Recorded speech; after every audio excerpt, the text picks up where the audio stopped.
pas que je suis un bon réalisateur, je dis j'ai fait un beau film, c'est beau. Certain, c'est que ce film m'a vraiment transformé. Combien de cinéma est important pour nous? Est-ce que les gens ont envie qu'on leur parle de la vie? Les cinéastes ont besoin qu'on s'intéresse à eux, vous le savez.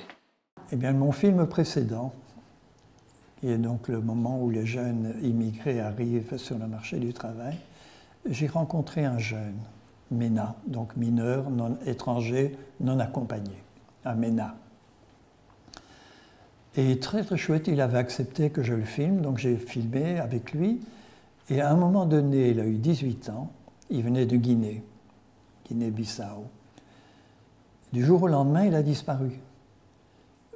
Le téléphone ne répondait plus, il n'était plus à l'adresse qu'il avait donnée, il n'allait plus à l'école parce qu'il n'avait pas de papier, et il voulait échapper à l'ordre de quitter le territoire. Et je me suis dit, mais il faut quand même que je fasse très très attention d'avoir des jeunes avant l'âge de 18 ans ou au moment où ils vont avoir 18 ans et qui vivent cette situation terrible de voir que toute l'aide du jour au lendemain n'existe plus, ne sont plus aidés, le CPAS n'intervient plus, ils vivent dans la clandestinité. Alors est-ce que c'est ça la solution? C'est d'amener ici toute une série dans notre pays de clandestins qui vont vivre. Ce couperet qui tombe quand ils ont 18 ans, est-ce que vous avez des adolescents qui viennent vous en parler? Ça suscite énormément d'angoisse. Et ce qui est très difficile pour nous travailleurs, c'est que nous-mêmes sommes impuissants. À part réfléchir avec eux à la balance coût-bénéfice d'une vie dans la clandestinité en Belgique ou d'un retour volontaire, on a peu d'éléments ou se battre jusqu'au bout pour essayer quand même d'obtenir des papiers. Mais c'est un travail qui est assez difficile et pénible pour nous parce qu'à 18 ans et un jour, on est dépossédé, on ne peut plus rien faire pour eux. On est confronté à un problème face à des jeunes pour qui on a fait du bon travail éducatif, qui fréquentent l'école, qui disent bonjour à la dame, qui nous demandent avant de sortir, qui rentrent à l'heure, avec qui on a tissé une vraie relation de confiance. Pour ces jeunes-là, c'est terrible parce que quand ils arrivent à 18 ans, ils ne parviennent souvent pas à s'approprier le projet de retour volontaire parce qu'il n'y a pas de projet pour eux possible dans leur pays d'origine et ils se retrouvent confrontés à la clandestinité sans du tout être armés pour. On est parfois plus rassuré avec des jeunes pour qui on a raté, mais pour lesquels on sait où ils vont dormir, où ils vont manger et qui ne manqueront jamais de rien parce qu'ils sont débrouillards. Tandis que d'autres jeunes avec qui on a vraiment construit une relation de confiance et qui étaient plus insérés dans la société, pour eux, on est beaucoup plus inquiets parce qu'on ne sait pas comment ils vont se débrouiller. Ils n'ont pas les armes pour la vie clandestine. C'était un long travail d'approche, un travail où il a fallu vaincre la méfiance à la fois de ces jeunes, très méfiants vis-à-vis de l'image qu'ils allaient donner d'eux-mêmes, vis-à-vis des médias, parce que pour eux, les médias se déplacent quand il y a un problème, quand il y a de la violence, quand on donne d'eux une image négative. Donc il a fallu les convaincre que le film n'était pas un film sur eux, mais avec eux, en tout cas avec ceux qui acceptaient d'être filmés. La grosse difficulté, c'était qu'ils acceptent d'être face caméra. Et il fallait que l'institution où ils se trouvaient au moment où je filmais, qui était aussi méfiante d'ailleurs de l'image qu'on allait donner de leur institution, accepte et m'accepte. Donc c'est une série de rencontres. Il y en a 2, 3 que je n'ai pas gardées parce que ça posait problème. Et ils risquaient d'avoir des problèmes à cause du film, ce que je voulais évidemment éviter aussi. Donc je me suis dit, je ne vais pas faire un film qui montre des choses tellement difficiles, tellement dures, mais de montrer un peu leur quotidien. Quand je suis arrivée en Belgique, j'avais 17 ans. Je n'avais pas une bonne relation avec ma propre famille, donc j'ai fugué de la maison et une histoire en entraînant une autre, j'ai rencontré quelqu'un pas de bonne foi, comme on va dire.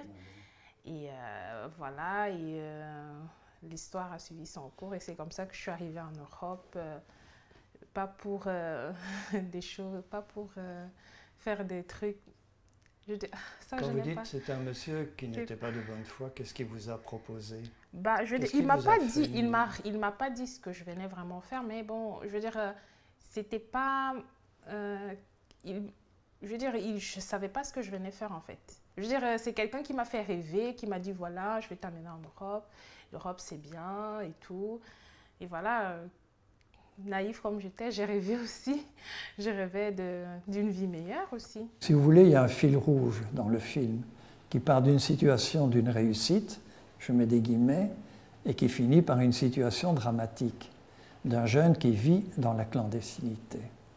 Alors on peut se poser des tas de questions, mais vous savez comme moi qu'un film documentaire n'est pas fait pour apporter des réponses aux questions, mais de faire réfléchir à partir de ces questions qu'on peut se poser et d'aller de l'information, ou plutôt de ce qu'on a ressenti comme sentiment, vers une réflexion. J'essaie d'informer, j'essaie de témoigner. Et de créer, et ça prend du temps, un climat d'empathie aussi. De sentir que ces jeunes-là, je ne suis ni un policier ni un juge, et que quand je pose des questions, c'est pour savoir un petit peu comment ils sont arrivés chez nous et comment ils se débrouillent. Le jeune Marocain, c'est sûr, quand il aura 18 ans, il va recevoir l'ordre de quitter le territoire.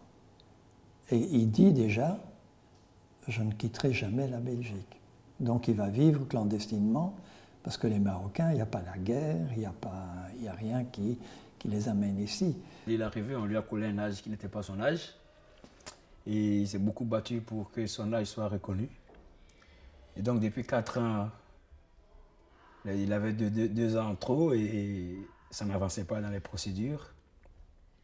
Et il a pris lui-même l'initiative de demander un test osseux. Et il allait faire lui-même son test osseux, ici avec l'aide du centre, ici dans une radiologie ici à côté. Et là, on avait vu qu'il avait 16 ans. Et donc, ça a permis de demander à la tutelle qui donne son accord pour que le test osseux soit fait avec le papier qu'il avait obtenu ici.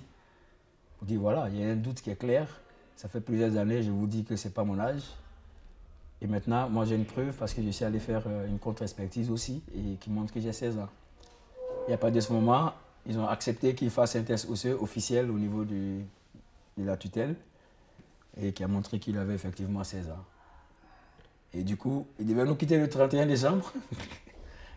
Mais il est avec nous jusqu'au 18 décembre 2016. Ça fait 2 ans de gagné. Je ne vais pas retourner au Maroc sans papier, sans rien et tout. Moi, j'ai fait... La moitié de mon âge, je l'ai fait ici en Europe, moi. Le problème, c'est que souvent, où les familles africaines ne tenaient pas tellement à retrouver cet enfant, à le recevoir. Parce que la philosophie est, c'est pas une mauvaise philosophie de la part de Fait d'Asile ou de l'Office des étrangers, c'est de dire la meilleure place pour cet enfant, c'est de retourner chez lui. Mais si on ne fait pas dans un pays en guerre, les familles sont parties, parfois les enfants ne connaissent plus le nom du village, où ils ne savent pas si leur mère vit, sur leur père, si les pères vivent aussi, où il y a eu alors des problèmes familiaux. Je parle d'inceste, de violence sexuelle et tout. Et mon seul espoir, c'est que quelqu'un qui voit le film se pose aussi ces questions et qui commence à changer sa mentalité vis-à-vis de ces jeunes.